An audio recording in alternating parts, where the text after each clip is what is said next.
Grouper.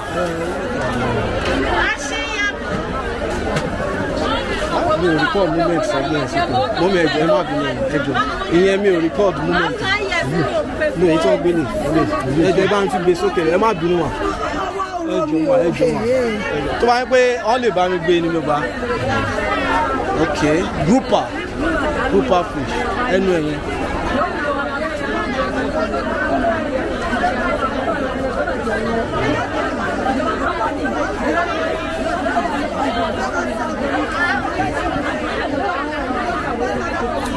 Okay, fresh. Okay, thank you so much.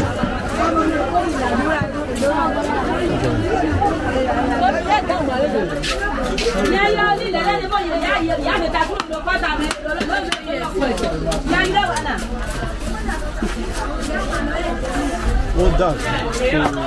Ṣe yín lọ́wọ́ kí lè rí ẹja yẹn dáadáa ẹ jù. Ẹ ṣe mi lọ́wọ́. Owó dà. Ẹ bá mi gbé sókè kí rí ẹja. Ẹ fowó wa náà. Gbogbo nǹkan ló. Ẹ lọ́wọ́ lẹ fẹ́ yà. Tó ṣe tó lè sókè. Ẹ lè gbé ara. Kí n gbé. Ṣé wọ́n lè gbé ṣé? Ọkọ ìyá mi máa sanwó ni ó. Ẹ máa fún mi lówó. Ṣé wọ́n fún mi? Máa ṣe ẹjẹ́ máa fún mi. Ọmọdé mi á ṣe. Ṣé lè bá wọn wé? Ọmọdé mi á ṣe yà. Máa ṣe. Ṣé wo? Kan yẹ kan adéde. Ọmọ ẹgbẹ́ tá mi lẹ́nu. Tó ṣe ṣí ẹnu ẹ̀. Ta ló ráyè yẹn mi ò ráyè yìí o. Lútì o. Lọ́tí ni. Ní sùúrù ìjà ẹgbẹ́ abẹ́ ẹgbẹ́ mi. Ọ̀ya ẹ má gba bẹ́ẹ̀ kẹ̀yà. Okay. Wow.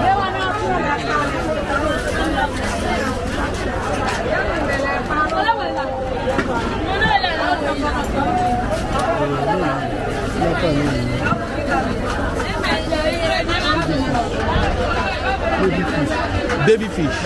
Lady fish. This is lady fish.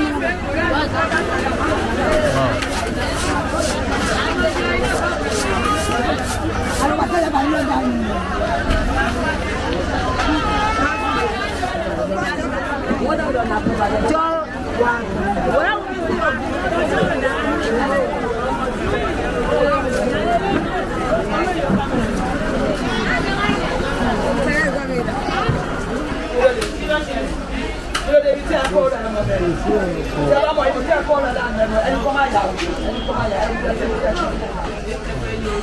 Mommy. Yeah, mole. Mommy.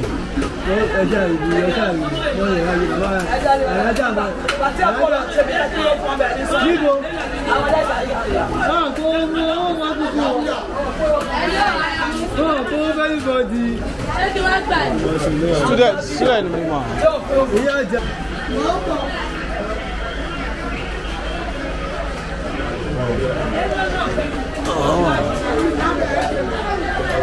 Abuja where you go? Do way. Money one be.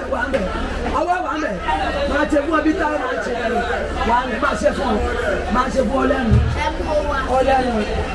Ole bi to olenu. Ele olenu. Mommy, ede lele ya.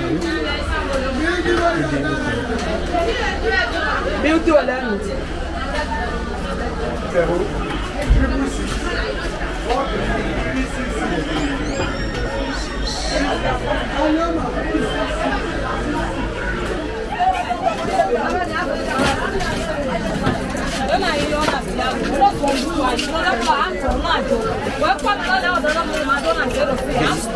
Please, do you know the name of this food? Okay, Eja Obokun. Wow. And Wolele. Bibishan. Okay. But it seems this one is not dead yet. It's not dead yet. You can go for it.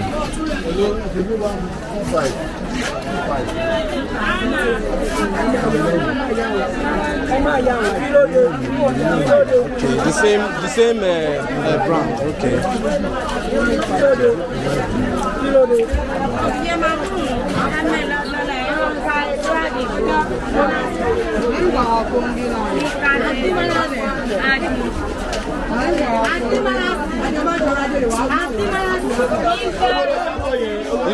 What species of fish is this?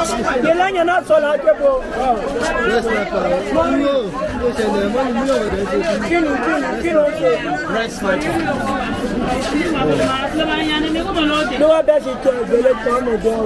Madam, we are sorry. We just trying to do a research. Okay, red sniper.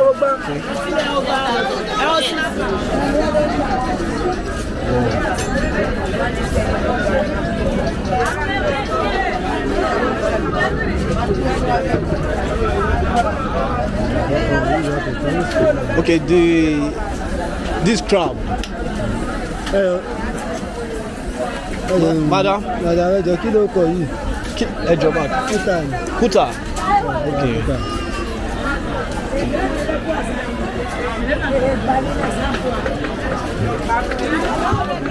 The same species, right?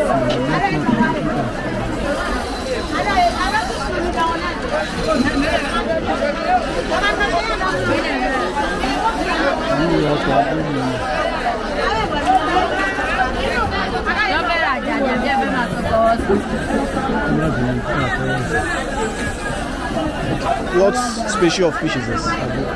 Abu. Okay. Abu.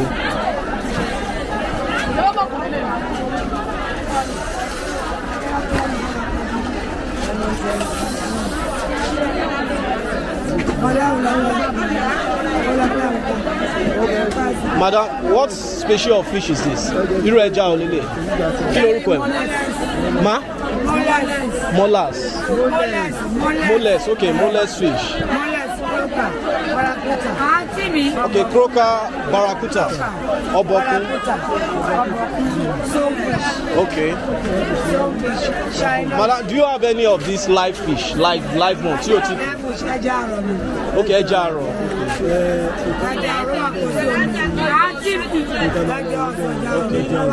Okay.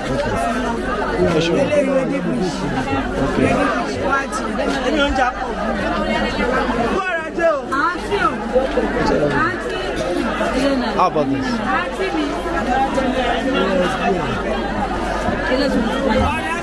What's the full price?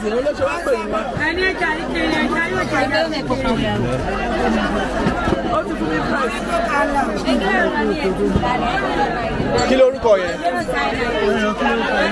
Madam, ẹ jọ̀ọ́ mà, kí lorúkọ ẹja yẹn? Grouper, okay. Grouper fish.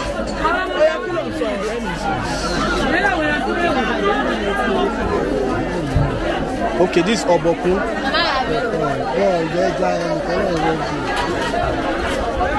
Wow.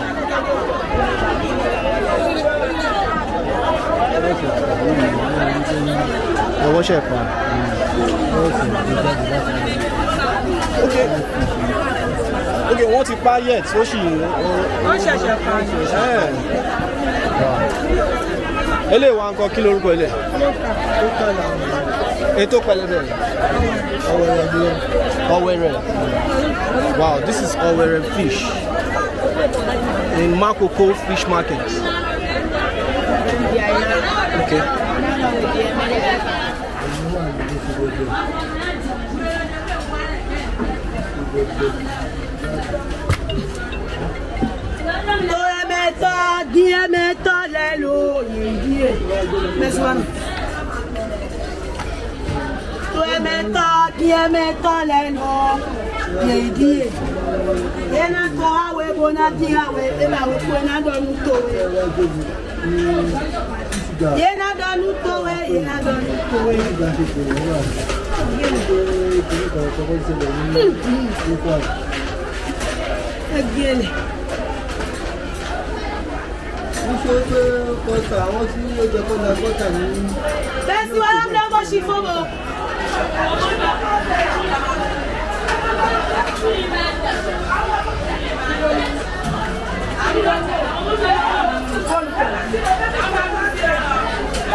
Okay, Ejalson. Okay. Kí ni English name Ejalson? Ejalson. look like snake. Bá dọ́dọ̀ wọn máa Okay, wow.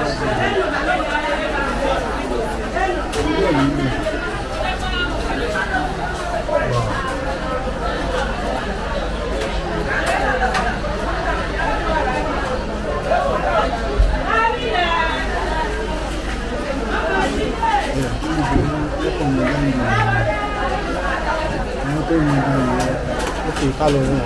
ìṣẹ́lẹ́dẹ́gbà nínú Ṣé tó ń tẹja? tó ń yẹja.